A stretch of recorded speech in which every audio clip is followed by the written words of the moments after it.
കൊല്ലം നിലമേലിൽ retired range ഓഫീസറുടെ bike മോഷ്ടിച്ച യുവാവ് ചടയമംഗലം പോലീസിന്റെ പിടിയിലായി. ഹോട്ടലിന് മുന്നിൽ വെച്ചിരുന്ന ബൈക്കാണ് മോഷ്ടാവ് കവർന്നത്.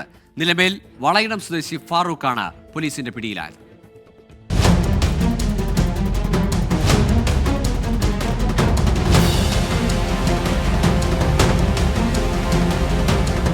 ജനുവരി 31 കേസിനാസ്പദമായ സംഭവം.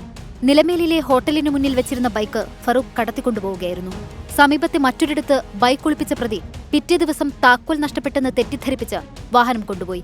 കടയുടെ മുന്നിൽ നിന്ന് ബൈക്ക് നഷ്ടമായതോടെ ഫസീലുദ്ദീൻ പോലീസിൽ പരാതി നൽകി. പരാതിയുടെ അടിസ്ഥാനത്തിൽ ബൈക്ക് മോഷ്ടിച്ചു കൊണ്ടുപോകുന്നതിന്റെ CCTV ദൃശ്യങ്ങൾ കേന്ദ്രീകരിച്ച് നടത്തിയ അന്വേഷണത്തിലാണ് പ്രതിയെ തിരിച്ചറിയുന്നത്.